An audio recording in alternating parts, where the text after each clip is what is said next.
Hanggang sa Amerika ba naman mga kababayan, nandyan pa rin yang mga mouth session ni BBM. Yung kanyang ritual sa kanyang bunganga mga kababayan. Nyam, nyam, nyam, nyam, nyam, nyam, nyam, nyam, nyam, nyam, nyam, nyam, nyam, nyam, nyam.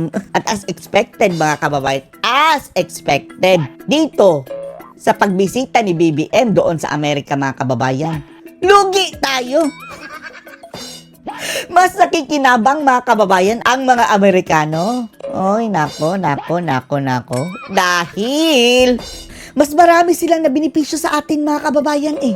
At tila nalalagay pa ang ating bansa sa peligro. Samantalang mga kababayan, ang nahita ni BBM, nakapalit nito ay 1% off mga kababayan sa tarif ng Amerika sa Pilipinas. Di ba pinatawan tayo ng Amerika ng bagong tarif na 20% mga kababayan? Mas malaki pa nga yan dun sa naunang 17% ha, na inanunsyo nila. 20%. Bumisita si BBM mga kababayan sa Amerika. Dahil sabi ni Trump, magaling na negotiator. So gagawin nating 19%. Tinanggalan ng 1% mga kababayan. Samantalang hindi pumayag ang Amerika. Nalagyan sila ng taripa. So, ang Pilipinas, mga kababayan, 0% ang itatarif sa Amerika. Samantalang ang Amerika, 19% mga kababayan ang itataripa sa atin. Animal. Dagdag pa dyan mga kababayan, maglalagay pa daw ang mga Amerikano ng mga paggawaan ng missiles dito sa ating bansa. In addition pa yan mga kababayan sa pinagtibay na EDCA. Yung mga EDCA sites mga kababayan, Luzon, Visayas at Mindanao. Kulang sila sa bala mga kababayan eh. Andun na ang kanilang mga puwersa, andun na ang kanilang kagamitan, mga launcher mga kababayan. Ang problema ng mga Amerikano, paano kung mauubusan tayo ng bala? Hindi pwede basta-basta magpasok sila ng mga missiles dito sa ating bansa mga kababayan. Kaya ang genius na paraan, maglagay tayo ng paggawaan ng missiles dito. Sabi talaga ni Trump mga kababayan, lahat ng klase ng missiles. Mahinang missiles, malakas na missiles. Sana nga lang mga kababayan, hindi gagawa dito ng nuclear ha. Pupuntiryahin niya ng kalaban. Kahit hindi natin kalaban, mga kalaban ng Amerika ang pupuntirya. Panoorin niyo po ha. Tingnan niyo ang mouth session ni BBM mga kababayan, ritual niya sa bibig. Nam. Oh, hanggang dyan pa naman mga kababayan. Ammunitions hub that the U.S. plans to build in Subic and the Luzon corridor, considering that these will be built sa Subic mga kababayan, Luzon corridor. in areas that hosts strategic ports as well as military air bases. Oh, dahil kukuha pa sila ng mga bala mga kababayan, mga missiles doon sa Amerika kapag mauubusan sila. Hindi. Gagawa na lang sila mga kababayan na paggawaan dito. Wow! Naging extension na tayo mga kababayan ng military base ng Amerika. Okay lang sana kung may bayad. Walang binigay na bayad mga kababayan at hindi naman siningil ni BBM, ni Kusing. Yung sa Japan, 'di ba? Mayroon din sila mga kababayan pero humingi ng mga kababayan ng bayad ang mga taga-ibang bansa sa paglagay ng Amerikan ng base militar sa kanila. Pero sa atin, bakit wala? Yes, the U.S. House Congressional Committee on Appropriations approved a budget. What's very important. Otherwise, we wouldn't have approved it. Sorry? Yeah, it's very important. Otherwise, we wouldn't. We need ammunition. We need ammunition. Gagawin sa Subic. Gagawin sa We're going Subic. to end up in a few months, we'll have more ammunition than any country has ever had. Pag matatapos tayo yung Subic na paggawaan mga kababayan ng ammunition, ang ammunition mga kababayan, kasama na dyan yung mga bala, missiles, weapons mga kababayan na mga ammunition. Mga pampasabog, ganyan. Aanin natin yan. Okay lang sana kung uubusin lahat dyan sa mga NPA mga kababayan. Payag tayo. Pero hindi andyan pa rin ang mga NPA sa makatuwid. Namamayagpag pa nga sila sa gobyerno, yung ilan. Ay, Diyos ko. Pero gagamitin sa ibang bansa? Para saan? Laban sa China! Gagawin tayong parang pawn nito mga kababayan. Bait, front line, first line of defense ng Amerika. Sa away na hindi natin away. We're going to have more missiles than any country has ever had. Oh, more missiles. We're going to have all the speedy missiles. We'll have the speedy ones. Oh, may mga malalakas, Slow mabibilis. ones, the accurate ones. Mayroong mga mahihinang Missiles. missiles. We'll have the speedy ones, the slow ones, the accurate ones, the Mayroong mga accurate ones. Wow. ones that are slightly less accurate. We have everything. Oh, mayroong mga accurate, mayroon ding less accurate. Dadami daw ang kanilang weapons, mga kababayan, and ammunitions. Ang premise ng tanong, mga kababayan, base yon sa binadgetan ng US Congress na maglagay ng ammunition factory sa Pilipinas, sa Subic. Wow, wowie! BBM, BBM, BBM. Siyempre, mga kababayan, dahil treaty yan, malamang sa malamang, mayroon niyang mga exemption, mga kababayan, sa binabayarang mga buwis. Animal. Tapos sa tingin ng marami, kaya naglagay ng factory ng ammunition dyan, mga kababayan, para dyan na lang gagawin. Hindi na magpapasok, mga kababayan, ng Amerika galing sa kanila ng mga ammunition. Dahil magiging issue, mga kababayan, magpasok sila ng maraming ammunition dito sa ating bansa. Samantalang gagawa sila ng factory dito, nandito sa Pilipinas na. Yan ang tingin ng ilan. But we will have more ammunition than any country has ever had. It's very important to me. And how Very We'll important. talk about trade today. U.S. President Donald Oh. Trump Ito ang kapalit, ha. In addition pa yan sa mga EDCA bases, mga kababayan, ha. Ang daming nakuha ng Amerika sa atin. Base militar, pagpayag sa paggawa ng ammunition, 19% tariff. Samantalang ang nahita natin, mga kababayan, ay on eto. Tuesday announced a new trade deal with the Philippines that includes a 19% tariff rate. 19% tariff. Tinanggalan lang ng 1%, mga kababayan, galing sa 20. Isang malaking kagaguhan yan, mga kababayan, di ba? Insulto! Grabe pang negosasyon daw ni BBM. Sabi ni Trump, he's a very good negotiator. O 1% off sa'yo. Goods coming from the country and zero tariffs on U.S. goods. Ang zero tariff para sa US goods. Bakit hindi pantay? Oh, unfair, mga kababayan, no? Na 19 sa'yo, 0 sa akin. Oh. Dapat 0 na lang lahat, mga kababayan. The deal was reached after what Trump described on his Truth Social platform as a beautiful visit. Beautiful visit. Dahil ang dami nilang nakuha, mga kababayan. Ang tanong. Di ba 1% lang ang ating na benefit dito sa visit ni BBM? Not significant, mga kababayan.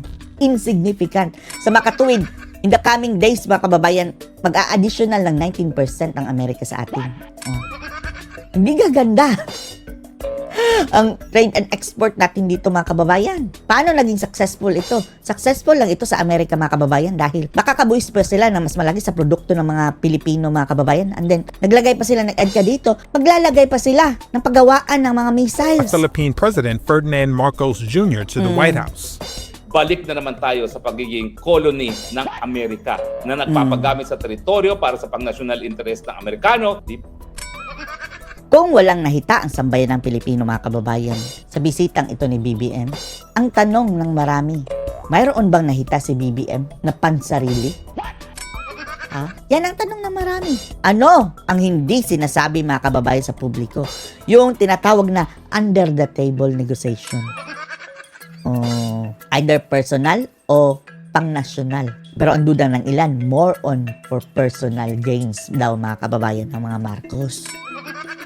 Naman lang din natin, ha? Hindi natin niyang alam. Ba? And yet, lahat ito nangyayari dahil kinakailangan ni Marcos Jr. ng suporta dahil alam ng tao, bangag siya at hindi na dapat maging presidente. Yun nga yung sinasabi ni Roque, mga kababayan, na sa sitwasyon daw ngayon ni BBM, mga kababayan, na wala nang tiwala sa kanya ang sambayan ng Pilipino. 25% na lang ang trust rating. Tapos, kailangan niyang mag-cling to power, mga kababayan. Tapos mayroon pa yung mga issue ng pulburon-pulburon sa kanyang asawa. Issue ng kanyang pinsan na, mga kababayan, heavy luggage sa Delaware Court. Iba't issue na may kaugnayan sa kurakutan. Wala daw karapatan, mga kababayan, na tumanggi itong si BBM kung ano man ang demand ng Amerika dahil mayroon silang upper hand kay BBM, mga kababayan. Kaya, yes man, yes sir na lang si BBM. Tingnan nyo mga kababayan sa gesture doon. Kuting na kuting, mga kababayan. Parang kapag nag-uusap ang dalawang bansa, ano na yan dapat pantay kayo dahil leader kayo ng sarili-sarili nyong bansa. Hindi nyo alipin ang isa't isa. Itaas mo ang dangal mo. Si BBM, mga kababayan, ganyan na naong. Parang Basang kuting.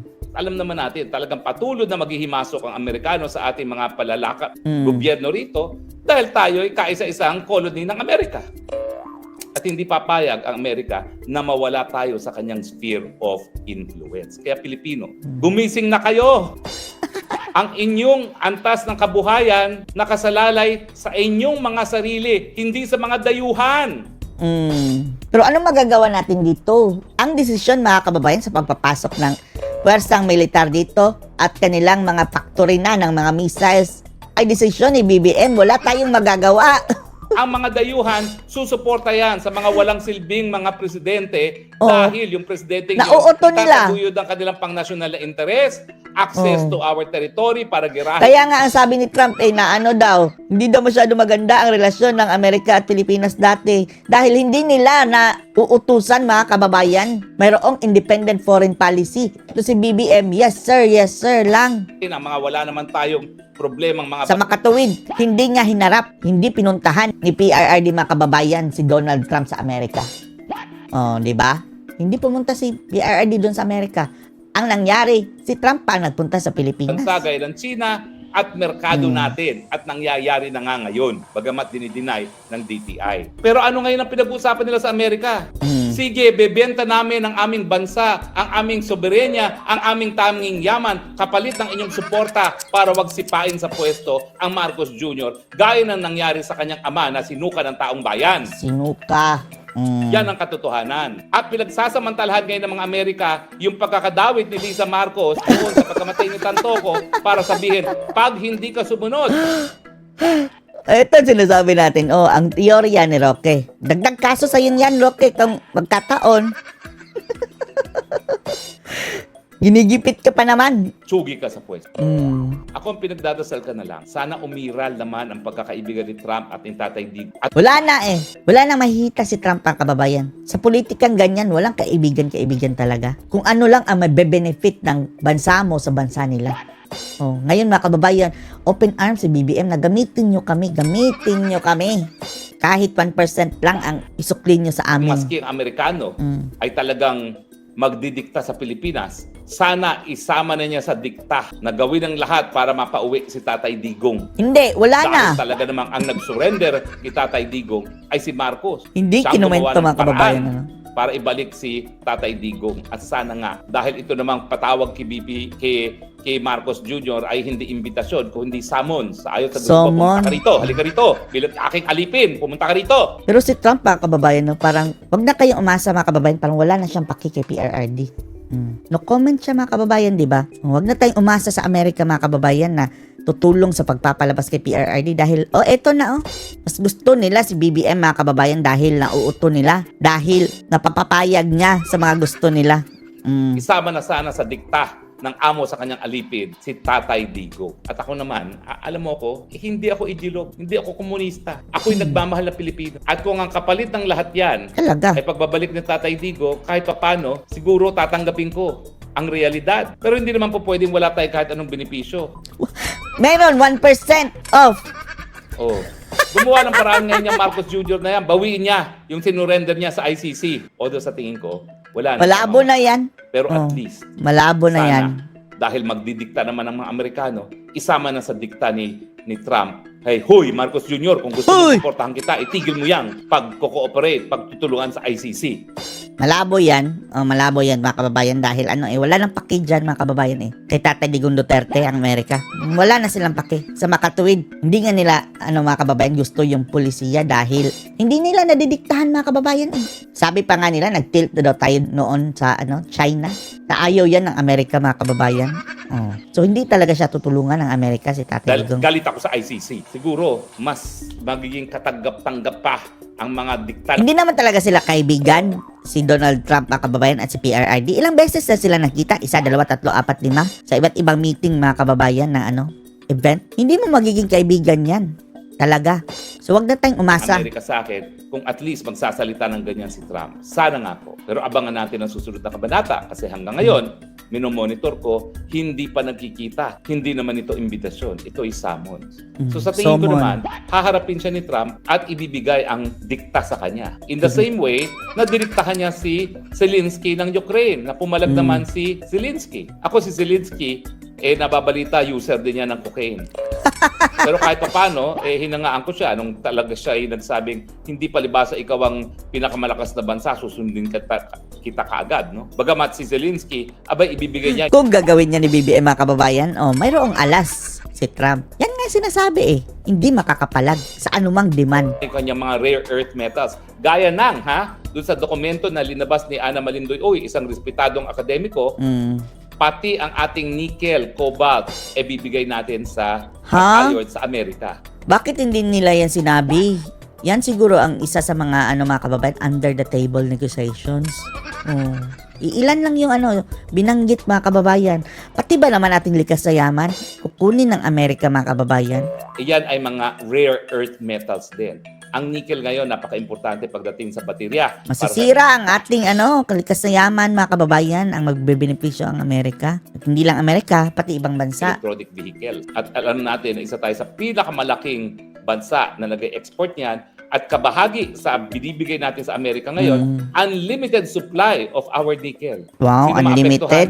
China at Japan kasi sila yung pinakamalaking inaangkat sa atin na pinagkapirahan ni Gibo Teodoro. Dahil yung kanyang kumpanya, ang Sagittarius, isa sa pinakamalaking nag-export ng Andun si Gibo, na may issue mga kababayan ng Malta na citizenship. nickel sa bansang China. Kaya nga yung mga amboy gaya ni Gibo Teodoro, ay dako, hindi lang Malta sila boy. dayuhan dahil taga Malta pala siya, sasabihin na ang kalaban ay China, pero nagpayaman naman sa kanya, China rin. Di ba? Walang utang na loob. Mayroong mining, na binibenta mga kababayan ang produkto sa China. Sino nagpayaman sa kanya, tinarato pa niya ngayong kalaban. Ano ba yan? Bahala siya. Hello. Anyway, tumataas na po ang bibi ko. Titigil na ako. At mas mahaba na itong ating live ngayon compared sa karaniwan nating live. Ano masasabi niyo dito mga kababayan? Post your comments below.